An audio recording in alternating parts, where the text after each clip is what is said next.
Hello students, this is real numbers exercise 1.4 introduction part. इस exercise के introduction part में हमें पिछली कहानी को डिस्कस करना होगा।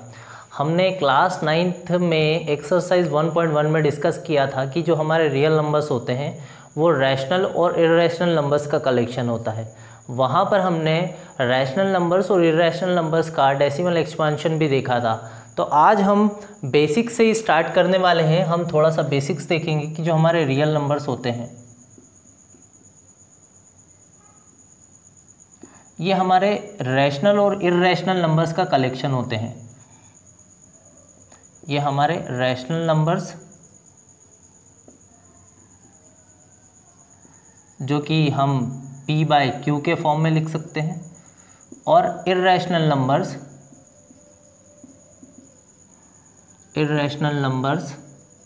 जो कि हम p/q के फॉर्म में नहीं लिख सकते, जिन्हें हम √p के फॉर्म में लिखते हैं जनरली। अब हम इनके डेसिमल एक्सपांशन को भी देख चुके हैं कि रैशनल नंबर्स की जो डेसिमल एक्सपांशन है वो दो तरह से पॉसिबल है। या तो वो टर्मिनेटिंग होता है, या तो वो फिर नॉन टर्मिनेटिंग एंड रिपीटिंग होता है।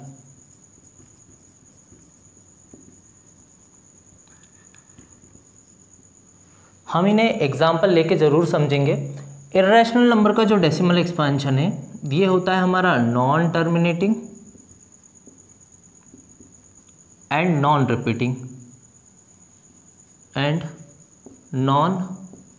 रिपीटिंग।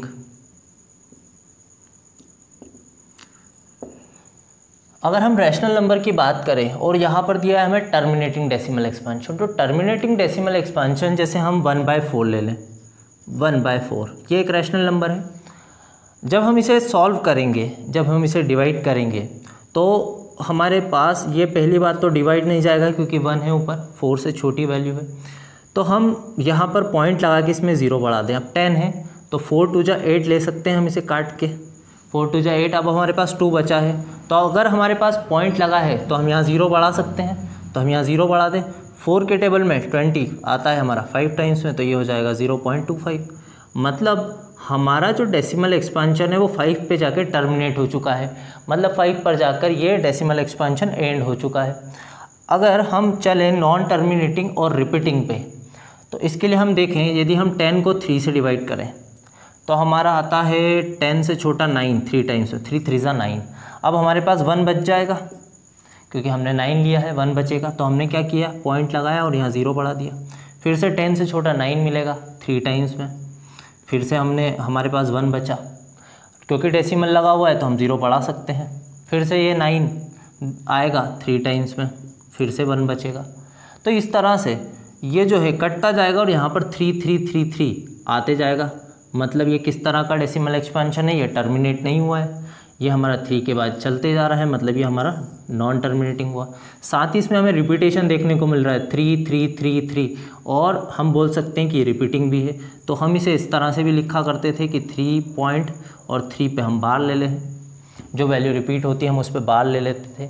तो इस तरह से हमने देखा था कि जो हमारे रैशनल नंबर्स हैं वो टर्मिनेटिंग डेसिमल एक्सपांशन वाले होते हैं और non terminating repeating decimal expansion वाले हो सकते हैं। अगर हम बात करें इर्रेशनल नंबर्स की, तो इनका decimal expansion non terminating non repeating होता है। जब आप √p के फॉर्म में जो नंबर्स होते हैं, जैसे हम √3 ले लें, √3 का डेसिमल एक्सपांशन, तो एग्जैक्टली इसकी वैल्यू होती है 1.7320508075, और ये चलती जाती है। मतलब अगर हम इस वैल्यू को देखें, √3 की वैल्यू को, तो ये वैल्यू टर्मिनेट नहीं हो रही है, मतलब ये कंटिन्यूसली चलती जा रही है, डेसिमल एक्सपांशन हमारा एंड नहीं हुआ है, तो ये नॉन टर्मिनेटिंग है। साथ ही साथ अगर हम देखें यहाँ पर, तो कोई रिपीटेशन हमें देखने को नहीं मिल रहा है, तो हम बोल सकते हैं कि नॉन रिपीटिंग भी है। तो हमें इस एक्सरसाइज में इर्रेशनल नंबर्स को डिस्कस नहीं करना है, हमें रैशनल नंबर्स को डिस्कस करना है। हमें क्वेश्चन में रैशनल नंबर्स गिवन होंगे और हमें बताना होगा कि किस रैशनल नंबर का डेसिमल एक्सपांशन टर्मिनेटिंग है और किस रैशनल नंबर का decimal expansion non terminating and repeating है। तो इसके लिए हमें चेक करने के लिए कि किसका टर्मिनेटिंग होगा और किसका नॉन टर्मिनेटिंग रिपीटिंग होगा, हमारे पास एनसीईआरटी में 2 थ्योरम दे रखी है। तो पहली थ्योरम है हमारे पास थ्योरम 1.6, पहले हम उसे समझ लें। थ्योरम 1.6 का स्टेटमेंट है कि let x equal to p by Q be a rational number, be a rational number. ये हमारा रैशनल नंबर है x, जो कि p बाई क्यू के फॉर्म में होता है। हमने यहाँ भी देखा था कि जो हमारे रैशनल नंबर होते हैं वो p बाई क्यू के फॉर्म में होते हैं। अगर इस q का हम प्राइम फैक्टराइजेशन करें, प्राइम फैक्टराइजेशन ऑफ q, और यदि ये 2 की पावर n इंटू 5 की पावर m के फॉर्म में आ जाए, मतलब इसके प्राइम फैक्टर सिर्फ 2 और 5 निकले और 2 की पावर n हो और 5 की पावर m हो, जो कि n और m यहाँ पर पॉजिटिव इंटीजर्स रहेंगे, तो हम बोल सकते हैं कि अगर q 2 की पावर n और 5 की पावर m के फॉर्म में आया तो हमारा जो डेसिमल एक्सपेंशन है ये रहेगा टर्मिनेटिंग। ये है हमारी थ्योरम 1.6। तो हमें ध्यान रखना है कि जब भी हमारा q का प्राइम फैक्टराइजेशन 2 की पावर n और 5 की पावर m के फॉर्म में आ जाए तो हमारा जो डेसिमल एक्सपेंशन है वो टर्मिनेटिंग होगा। अब हम चलते हैं थ्योरम 1.7 पर। थ्योरम 1.7 सेम, हमारे पास कोई रैशनल नंबर दिया है x, let x equal to p by Q be a rational number, और हमारे पास q के प्राइम फैक्टराइजेशन, हम प्राइम फैक्टराइजेशन करें q के, prime factorisation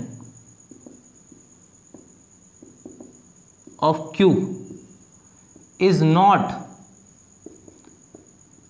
in the form, is not in the form, किस फॉर्म में नहीं आते अगर वो 2 की पावर n इंटू 5 की पावर m, मतलब 2 की पावर n और 5 की पावर n के अलावा अगर हमें कोई तीसरा प्राइम फैक्टर मिल जाए, जैसे 3, 7, 11, 13, 17, कोई भी प्राइम फैक्टर अगर हमें 2 और 5 के अलावा मिलता है तो हम बोल सकते हैं कि हमारा जो डेसिमल एक्सपेंशन होगा, decimal expansion,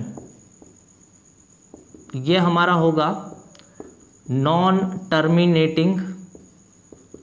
terminating and repeating. तो आपको यहाँ पर सिर्फ 2 बातें याद रखनी है कि अगर आपका q का प्राइम फैक्टराइजेशन 2 की पावर n और 5 की पावर m के फॉर्म में आता है तो डेसिमल एक्सपेंशन टर्मिनेटिंग होगा। अगर ये 2 की पावर n और 5 की पावर m के फॉर्म में नहीं आता है, कोई तीसरा प्राइम फैक्टर हमें मिल जाता है, तो हमें बोलना है कि decimal expansion non terminating and repeating है। हम इनके ऊपर बेस्ड कुछ क्वेश्चंस लेते हैं ताकि हमें समझ में आए कि हमें किस तरह से क्वेश्चंस करना है। तो हम ये रफ कर दें।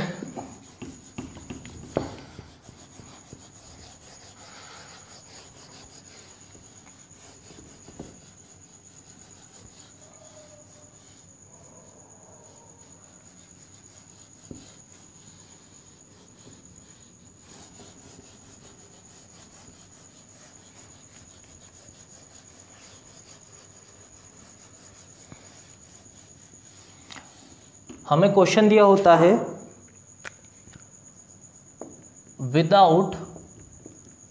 Without actually performing long division, मतलब हमें डिवाइड नहीं करना है, लॉन्ग डिवीजन नहीं करना है। स्टेट वेदर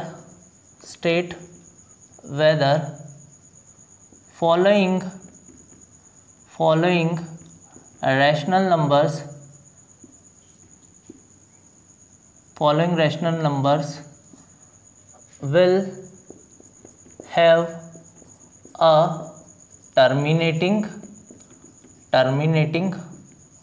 और non terminating repeating decimal expansion, repeating decimal expansion. हमारे पास रैशनल नंबर्स गिवन होंगे, हमें रैशनल नंबर्स दिए होंगे, हमें बताना है कि उनका जो डेसिमल एक्सपेंशन है वो टर्मिनेटिंग है या नॉन टर्मिनेटिंग रिपीटिंग है, by using theorem 1.6 and theorem 1.7 जो कि हम समझ चुके हैं।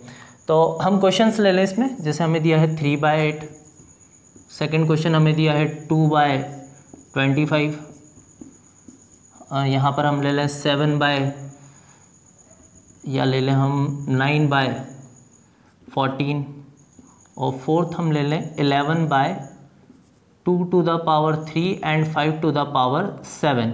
ये हमें 4 क्वेश्चन दिए, हमें इन्हें चारों का डेसिमल एक्सपेंशन बताना है। तो पहला क्वेश्चन ले हम जिसमें दिया है 3/8। 3/8 अगर हम 8 के प्राइम फैक्टराइजेशन देखें, क्योंकि हमें क्यू के प्राइम फैक्टराइजेशन निकालने होते हैं, तो हम 8 के प्राइम फैक्टर्स निकालें। तो 8 हमारा जाता है 2 से, 2 4 ज़ा 8, 2 2 ज़ा 4 और 2 1 ज़ा 2। हम इसे लिख सकते हैं 3/2 × 2 × 2, या हम लिख सकते हैं इसे 3/2³ आ रही है यहाँ पर। अब यहाँ पर हमारे पास 5 की पावर नहीं है, तो हम ऐसा लिख सकते हैं कि 5 की पावर यहाँ पर 0 है।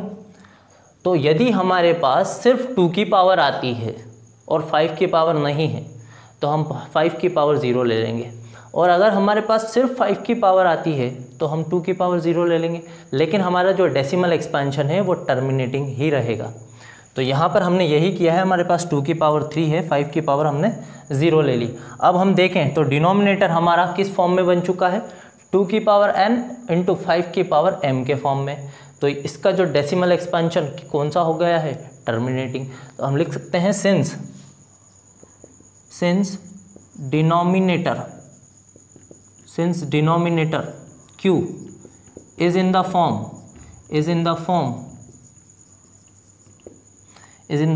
2⁻n × 5⁻m, therefore